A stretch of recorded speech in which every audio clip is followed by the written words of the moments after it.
Hey, welcome to the Pharmacy Residency Podcast, a member of the Pharmacy Podcast Network.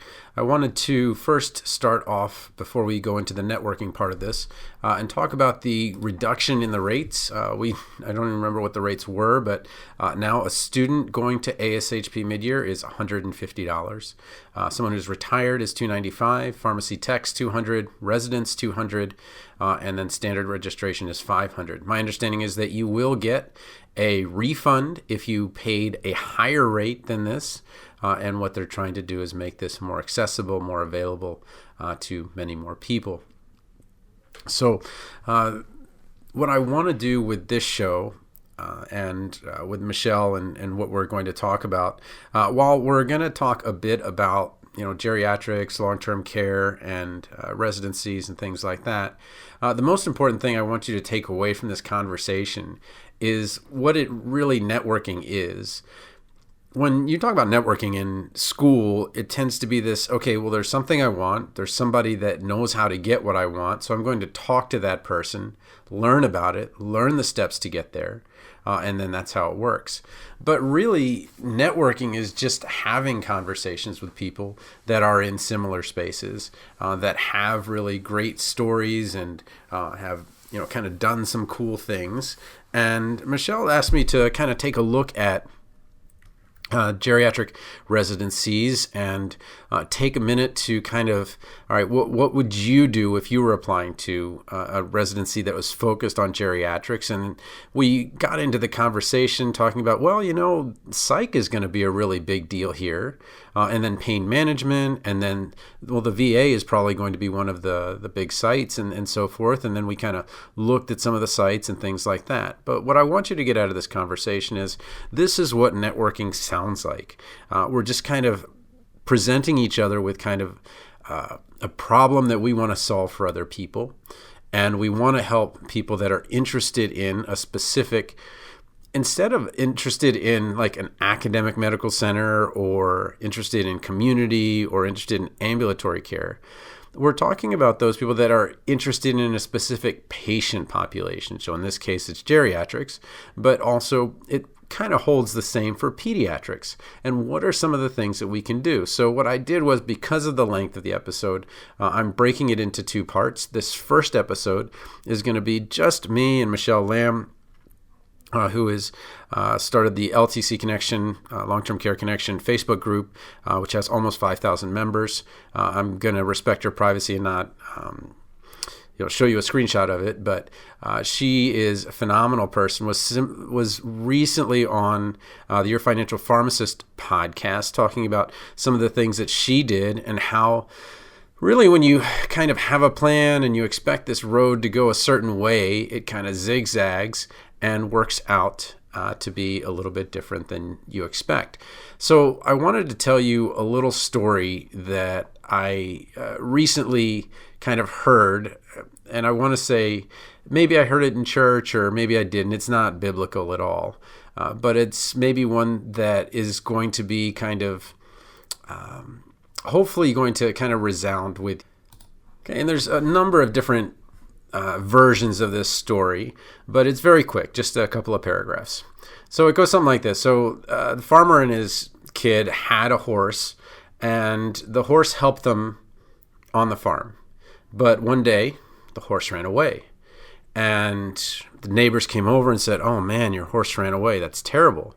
What are you going to do?" And the farmer, instead of saying, "Well, this is what we're going to do," just said, "Well, maybe it is good luck and maybe it is bad luck. We'll see. Who knows?"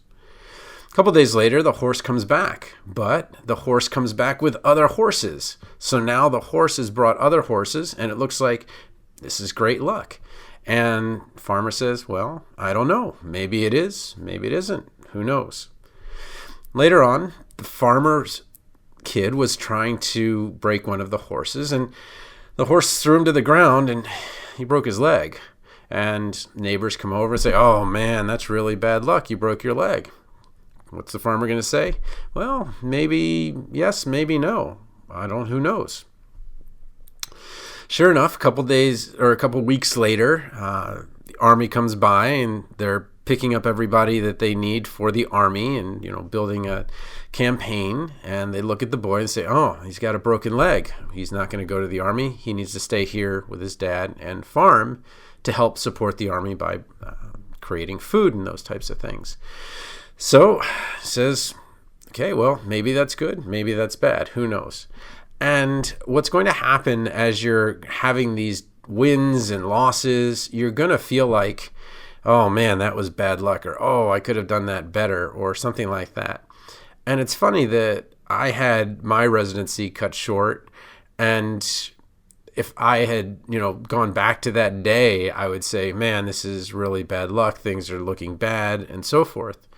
But come to find out that I actually ended up staying on and teaching and still getting the teaching certificate. The residency program was very kind to me.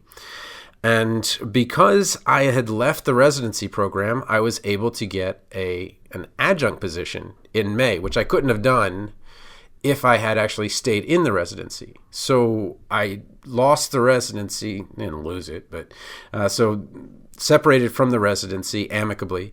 And then I started teaching.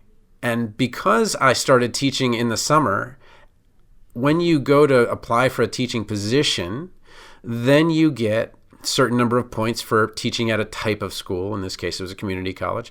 And then I got extra points for teaching at that school. So my application rose to the top because I didn't make it through my residency, and instead I was teaching a course at a community college and then that community college.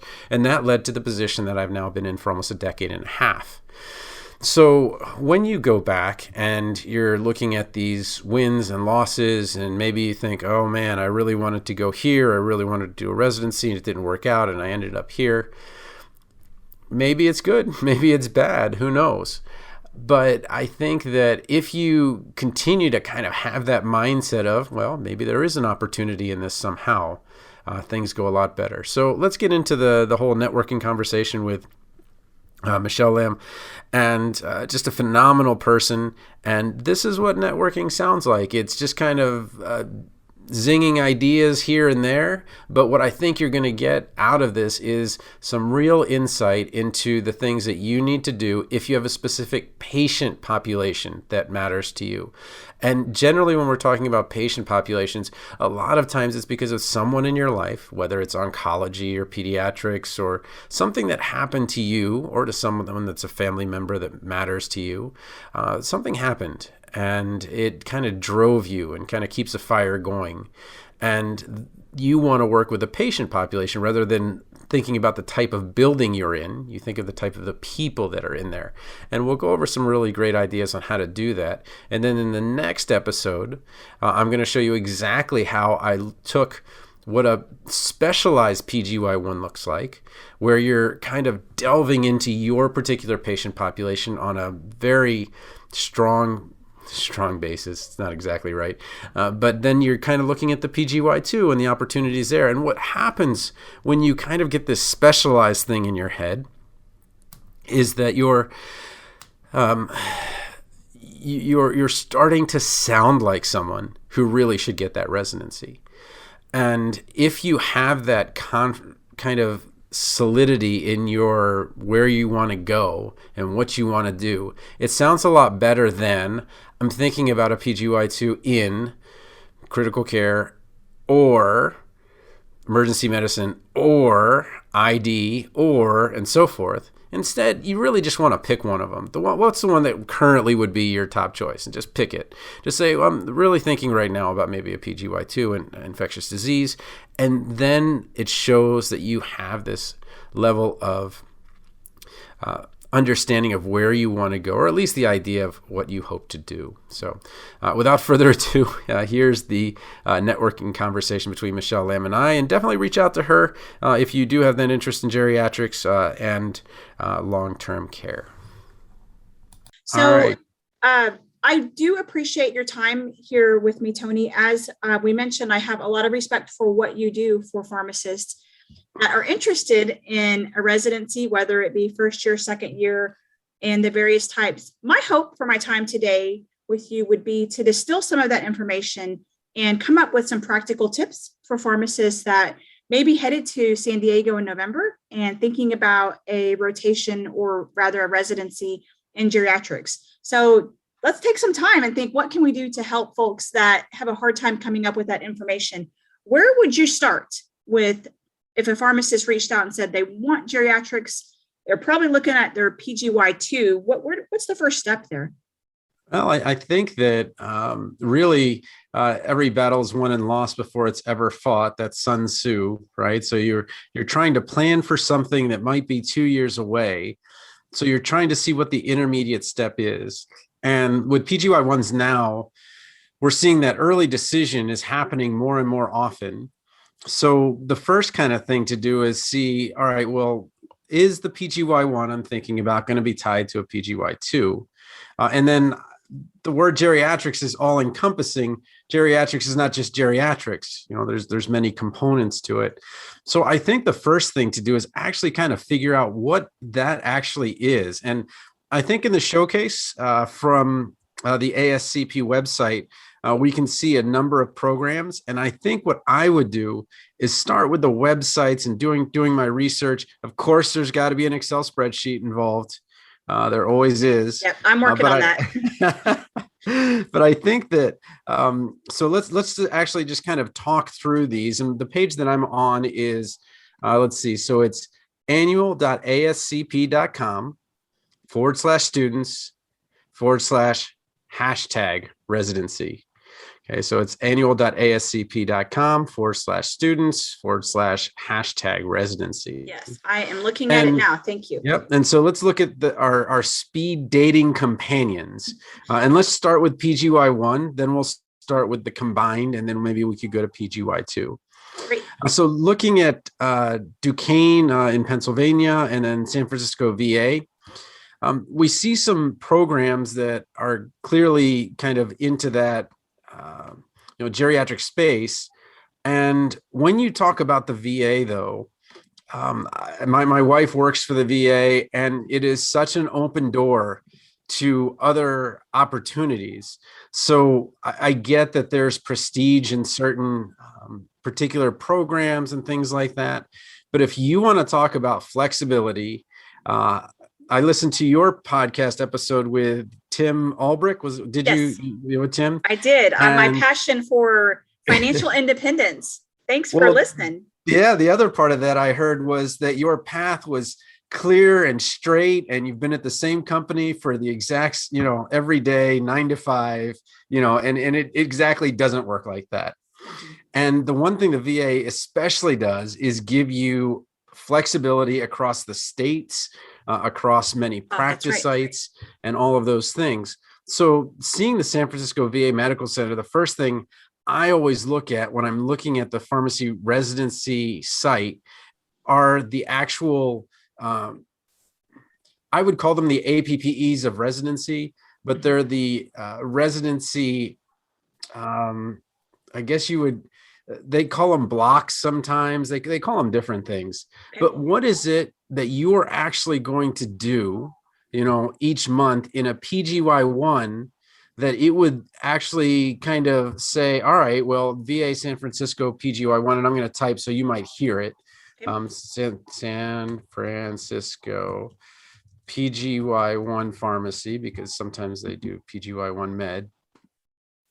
And what we would want to do is kind of look at those and say, okay, well, where can and let's see if I can find it here. I don't know if I don't know if this was a good one, because I don't see what I want. It's just give me kind of a regular place. But what I want to know are, what are those opportunities that I have? So maybe we'll look at the Duquesne one, long-term care residency PGY1 at St. Barnabas. Application deadline, you get to learn where these are going to be, but also what is it that you're going to do on a day-to-day basis, and what is it you're going to do in these programs. So those are kind of the PGY1s, but a PGY1 PGY2, the thing is, in your experience, have you seen that people are actually committed to the PGY2? If it's one of these attached ones, then are you committed to the PGY2? Because this one at Connecticut says it's only 1 year. So That's a great question. I'm sure you have definitely an advantage, but as far as an actual commitment, I am not sure. yeah, so I would maybe check to see, Yeah. is it really a PGY1, PGY2, or where does it kind of fall in? And then when it comes to like Maryland's going to be one I'm extremely familiar with because so many people apply to it. They have a center on drug therapy and aging, Okay. and that is a huge part of it. And you're going to be with students, and I just know I know the person there because she was my classmate. Oh, nice. um, but I don't know if you know Nikki Brandt, but she did a great job. So that's kind of like, okay, let's look at the residency requirements. What are the things that I'm going to be able to do? Am I going to be teaching, and those kinds of things? So that's kind of the first part, is figure out like what is it that I'm going to get to do on the day-to-day, month-to-month basis. But let's kind of go through the questions that you had, and I'm maybe getting ahead of myself with that. So that's kind of looking at the programs, doing your research, seeing what's different. I see that many are community based. Do you find that it's going to be either community or ambulatory? Is that the best preparation, Michelle? For a geriatric residency, Yeah. you know, I think it's a great start. What I have found in my practice is there's quite a bit of a couple different things. You want to find a way to stay on top of some of the regulations, especially in a consulting environment. There's some pretty unique specifications for what can be sent to a long-term care facility, such as a nursing home. Day supply is a good one. For example, PRN orders are limited to a 14-day supply. So very Okay. unique stipulation in long-term care. Something I had not personally anticipated was the emphasis on psychiatric meds, which I Oh, have loved. I always thought that was a pretty cool okay. niche, but a little bit out there. And then now I'm in the nursing homes working with patients that not just have dementia related issues, but are perhaps young and healthy, but have schizophrenia, and they're not able to work or live in an outside environment besides a long-term care environment. That was a surprise to me as far as possible preparation for that role. So maybe when you're talking about geriatrics, maybe that psycholective, that's Mm-hmm. didactic, is also going to be a big part of it. And then, is there a geriatric didactic portion as there would be with peds? I guess it would depend on the school. Yeah, we had, as a graduate from the University of Oklahoma, we had a lecture early on, P1 Mm-hmm. year.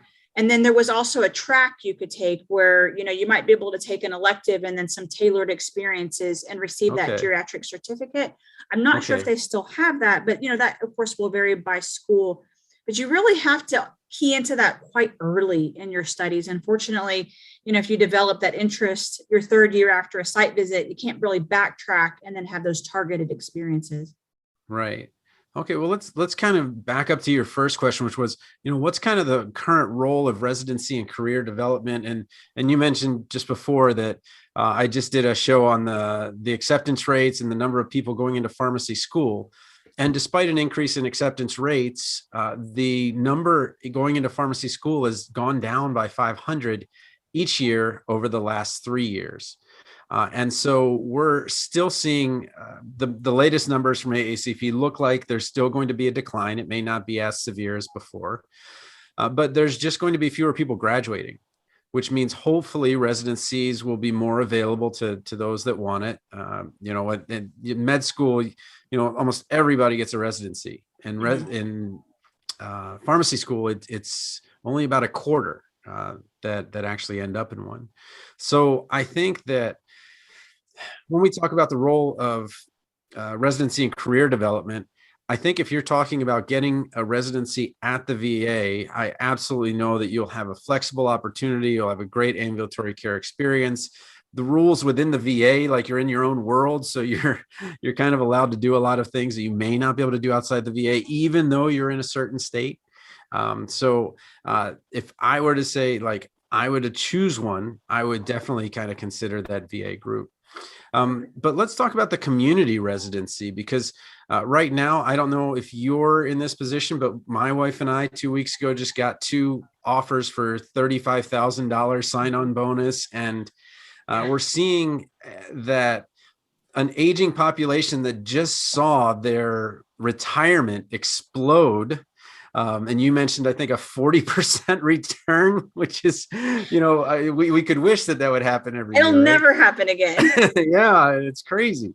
But, someone who's like, well, maybe I'll stick it out 1 or 2 more years. And all of a sudden they have this bucket of money. And then if they have a home or multiple homes, that home is just, shot up as well. And I think what's happened is a lot of them said, I think I'm done. I think I'm good. We had the scare where I didn't know if I was going to live or die. I'm in this group that's older and I at the beginning of the pandemic, there was so much fear. Now it's like, hey, you know what? I'm just going to take this money and run.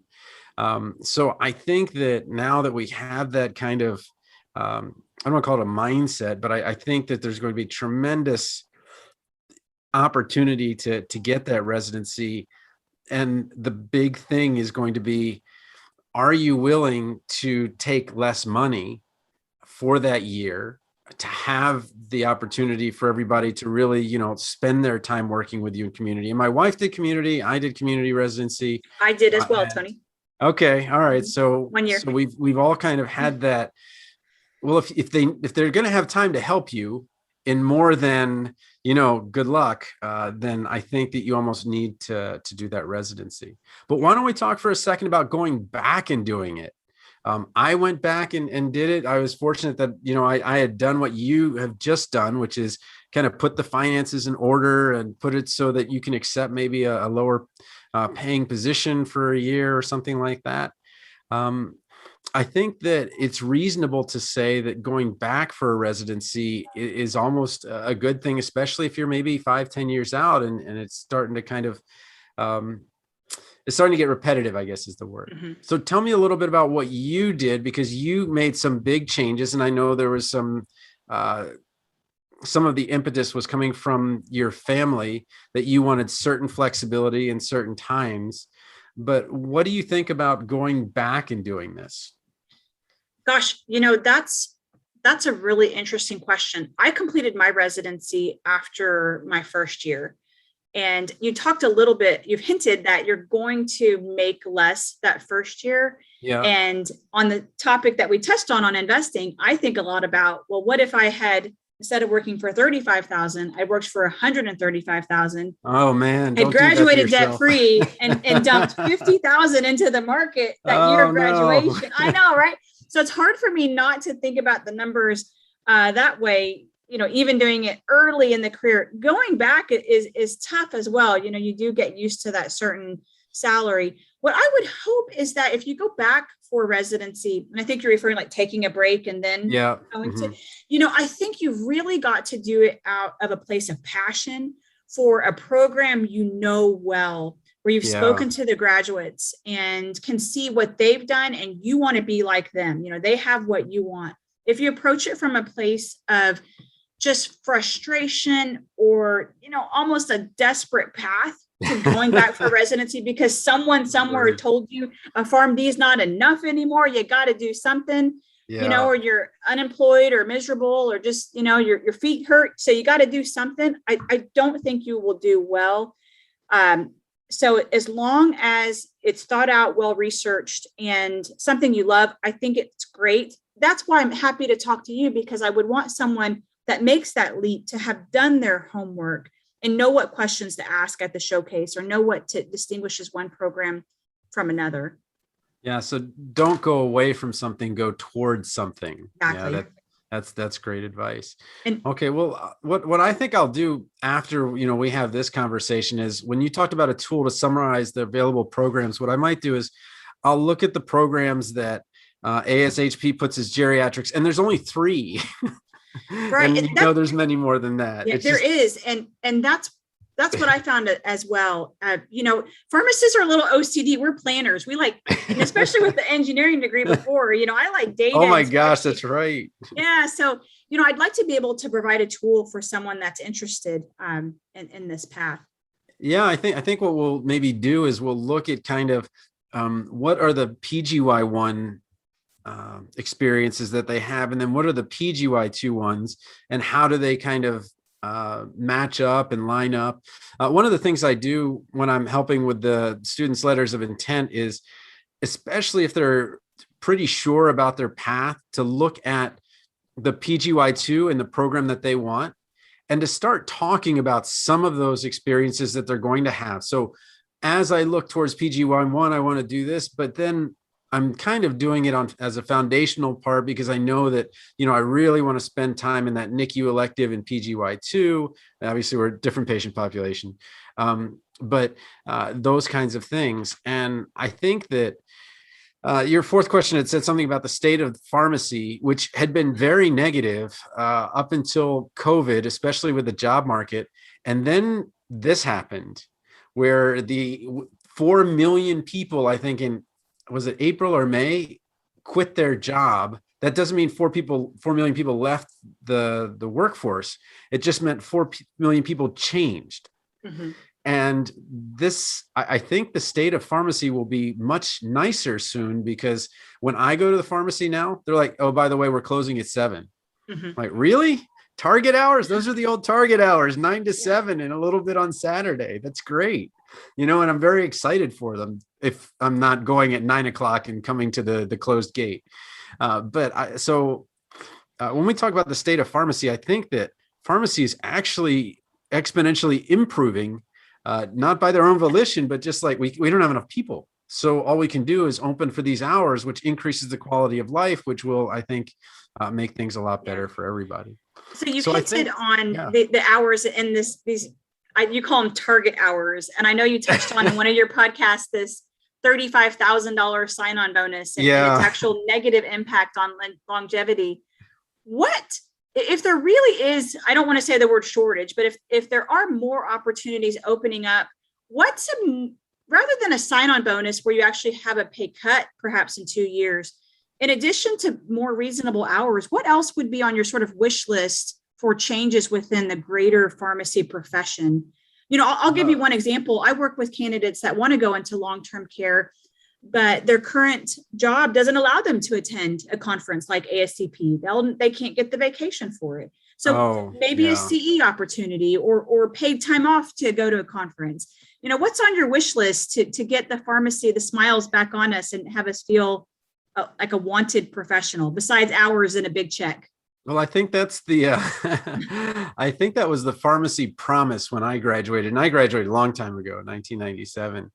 And the pharmacy promise, which was unwritten, was you will have a flexible job that you can just go get another one if you don't like the one that you're at. And I remember going to Phoenix and going to Tucson and kind of deciding between the two cities. And because Tucson, which was a much smaller market, when I talked to the pharmacists there, they were saying, yeah, if you can get somebody to cover, then you can have your vacation. And it was really kind of a very difficult thing. And I didn't have a family at the time, but now with a family, I can't even imagine having to ask permission and those kinds of things with all the competing things. So I think I think what's the one thing that I would love pharmacy to move towards is more of a time independent work. So the consulting, can that be done at night after your kids have gone to bed? Can you write up notes at that time? Obviously, you can only contact patients at certain times in the day, but the rest of the work that goes with it, are you able to do that? And, can we free parents so that they can be off in the afternoons to do what they need to do? And especially weekends. Do we need to work weekends? The one thing that kind of boggles my mind is that one of my daughters needs a specialty medicine, is that specialty pharmacy care is closed on weekends, completely closed. I'm like, but closed. And it's like, you find a way, you do things ahead of time.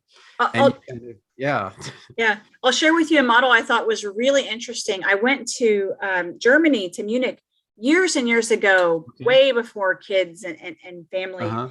And as a pharmacy nerd, I loved to go around to the stores and I took pictures of, the signs.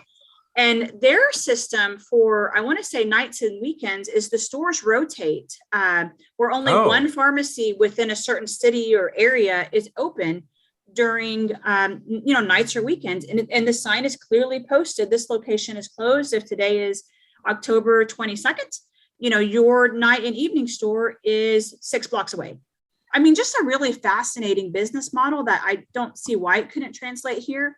But it's time to get creative. I'll share with you also, I work a couple different jobs. I'm kind of like this, put together the part-time 1099 and the part-time W2. You mentioned that, yeah, in Tim's interview. I love it. And my hospital system, they actually provide each employee with $100 in home office equipment.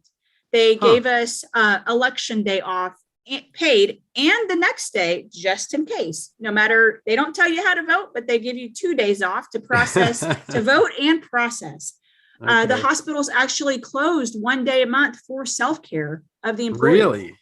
They completely close and give now it's interesting, they'll give the frontline workers a paid day off. Administrative personnel, which I'm considered, we have to work from home. We still clock in and out. Okay. Yeah. We get, paid time off, not only for COVID vaccine, but if you have impacts or, from the vaccine itself, you're allowed 4 hours recovery from it. And so it's out there, but I think pharmacy has kind of forgotten what it's, really could be treated like to be the professional. No, and I was thinking about Ireland. We went there and, had a little bit of back pain or something. And we're like, oh yeah, we're in Ireland. So we went in, we talked to them, got the Voltaren gel, although it's supposed to be for arthritis, and all that. But, and it was, here you go, 10 euros. That was it. That was the doctor visit. It was great. So different. Yeah. Well, let's, when we think about like what we, I feel like this particular graduating class had it really tough for a while. And now it's kind of like everything's opened up and all of a sudden they're hearing that pharmacy is back, and everything's on the up and up.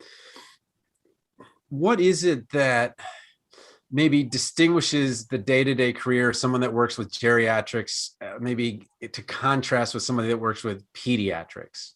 What is it about geriatrics that's just different? That what are the things that they would like? I guess I don't want to say necessarily personality traits, but maybe what therapeutic classes, those types of things that they're interested in. Sometimes they think, oh, I want to be a PGY2 in cardio, or I want to be a ambulatory care. But I feel like you can focus on the age of the population just as much as you can focus on a particular organ. What do you think in your experience has been the best group that fits well with geriatrics? Definitely one area that I can't overemphasize is really the Dprescribing. What can you do to look at a list of 2 or 3 pages of medication and distill it down into one? There's an increased pressure right now also because of COVID in the nursing homes. When the med aid or the person giving the med is interacting with the patient, you really want to have as limited interaction as possible. And so I'm seeing trends, for example, having a really heavy morning med pass and moving what could be traditionally thought of as a bedtime. We give the statin at bedtime.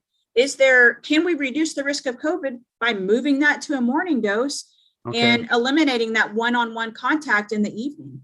So you have to be really creative, with the length of the medication list, what time you give the medications, really moving away from sliding scale. Do we want to poke their finger for no reason every day? And if you could eliminate that patient contact, and that's all really from COVID really opened our eyes up to some creative ways to deprescribe. Also just thinking, of course, you're going to have residents that are considered a hospice patient. Do you keep them on the bisphosphonate or the statin? What happened? How is the consulting pharmacist notified that status has changed from someone that may have several years of quality life in the facility to now we're looking at end of life care? Do we remind them to do that, unique type of review when it doesn't necessarily say, on their patient dashboard that they've changed status to a hospice patient? So we've got to be really, really creative there as well. Yeah, and I've heard those stories about the surviving spouse with just buckets of mail order prescriptions for 90 days for someone that is getting a refill because it was on auto refill, or and it just keeps coming even after they've unfortunately passed. And just kind of really just staying on top of what's really going on with the patient rather than just set it, forget it, those kinds of things. And I almost think that that's kind of going back to residency as kind of a bookend to this conversation. When you go back to residency, I almost feel like you're making a commitment to that lifelong learning and not delaying it. So I almost feel like when I went into my community position, it was cool for the first month or two. I was learning things, but then I just kind of, plateaued. And as much as I said, I'm going to get all of these other things, that never happened. And I feel like the one thing I want to maybe finish on is this connection to others, which you talked about a little bit, but tell me a little bit about the Facebook community and the connection that you now have with others in geriatrics, and how somebody that's a resident would make those connections, especially when you talk about national meetings, especially when you talk about very specific national meetings like ASCP. So yeah, that's a great question. I think you're referring to the LTC Pharmacist Connection Facebook group, which I started because as an offshoot of the Pharmacist Moms group, working in long-term care, I was one of the few really, really happy pharmacists in the group that loved my work. I'm happy. Really, what's wrong with you? I know. Who is this person? What is this? You call it a unicorn job. And so I kept answering the same question over and over again. What is LTC? How do you get in it? So I think the Facebook group is great for people that don't really know what it means. We've touched on it. Perhaps, long-term care includes nursing homes and assisted living, but you may not consider, for example, there are pediatric nursing homes or the correctional system or independent living, where they basically have their own little home on the same campus as a nursing home and a skilled, and they may move up as their needs increase. So just kind of talking about what it is. Also career development. I can help with resume reviews a little bit. Yeah. I might recommend, not necessarily, if you don't want to do a residency program, there could be a targeted CE that gets you a certificate in an area. So I really try to promote that among members of the group. There's definitely job postings. I've got some memes. I don't pretend to be great at them, but I try to make people smile. My idea right now is, that noodle, does he hit bones or no bones, where the guy picks up his dog each day. Yeah. I think I'll make a bisphosphonate meme out of that one sometime. I don't know. I'll get there, but making people smile and just stay positive is really important. It's great for me because I consider you a thought leader in residency programs. Thank you so much for your work. I think if someone's, looking for a thought leader on, just even a niche within long-term care. So whether it's heartburn or, skin conditions, who knows? There's somebody in the group that's seen it and done it. So posting just a pretty instant question, connecting when someone's literally in the home, trying to figure out what to do, just real quick feedback, I think is really appreciated too. So it's fun. I started it as a way to quit answering the same question, but then also I get more people I can ask of. So it's been helpful all around. Okay. Well, I think I want to end it here, but this is what I'm going to do before I publish this or edit it. I think I'm going to do two things. I'll create I would do as a letter of intent to a geriatric program. So maybe make a template, something that people can use, but then also take the time to look at the PGY1, PGY2, and then combined.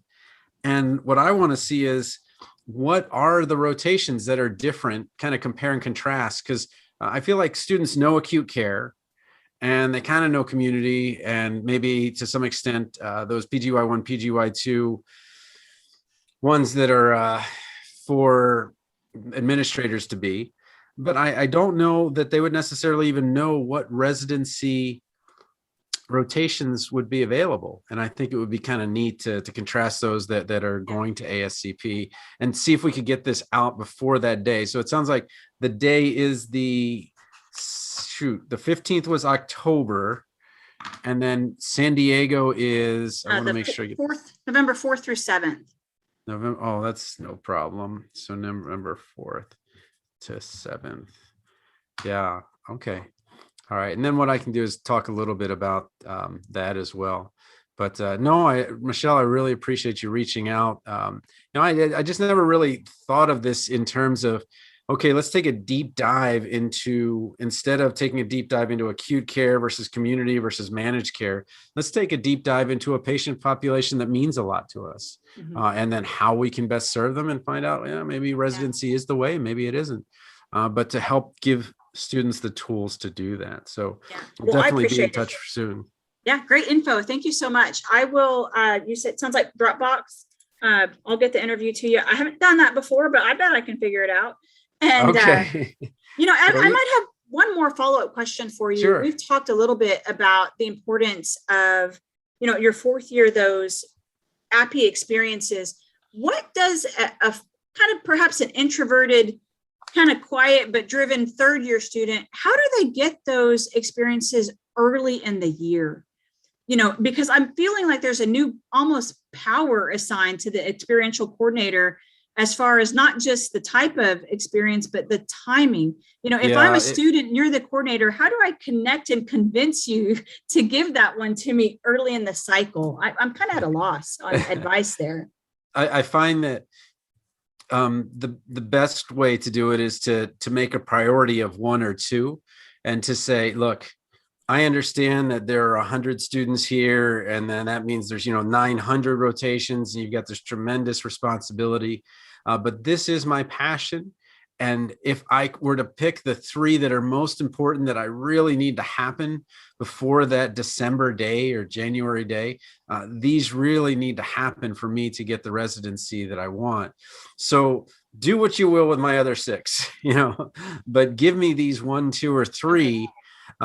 Because it's important for 3 reasons. The first reason is you'll have the experience to determine whether it really is your passion or not. Number 2, you're going to need the recommendation from that person. And then once you get the interview, the winners, quotation fingers, are the ones that sound like they know it. And if you've ever been in an interview with a LAP, those longitudinal APPEs students, the Hopkins and the Yales, and man, those students sound like they're an acute care pharmacist already.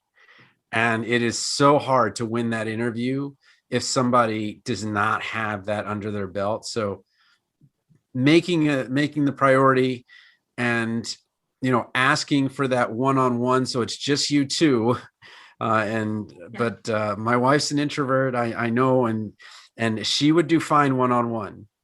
She might do fine with an email. But you really have to fight for it, because there are plenty of extroverts that are telling the experiential coordinator how much they need it too. Mm-hmm. Yeah. Well, that's a great tip. Thanks so much. Great insight. Okay. All right. Well, send that to me. I gotta pick up the kiddos for make sure they're not getting rained on. But I appreciate this, and I'll follow up soon with that Excel spreadsheet. I'm really excited about this. All right. Hey, how are we going to get you in a leadership role over at ACCP? Well, we'll talk about that a different day. All right. I love it, Tony. I'm Tony for president. All right. You take care. See ya. Bye-bye. Bye. And that's it. That's what networking sounds like. It's just 2 people that have some things in common, that think that they can help others. And from that, what I did was I took the time to look at the ASCP website, saw that there were some pharmacy residency programs strongly committed to geriatrics, highlighted those, and took the time to put those together, which you'll hear in the next episode. So again, if you want to get a hold of me, tonythepharmacist@gmail.com, want one-on-one help with letters of intent, CV, or the interview, residency.teachable.com.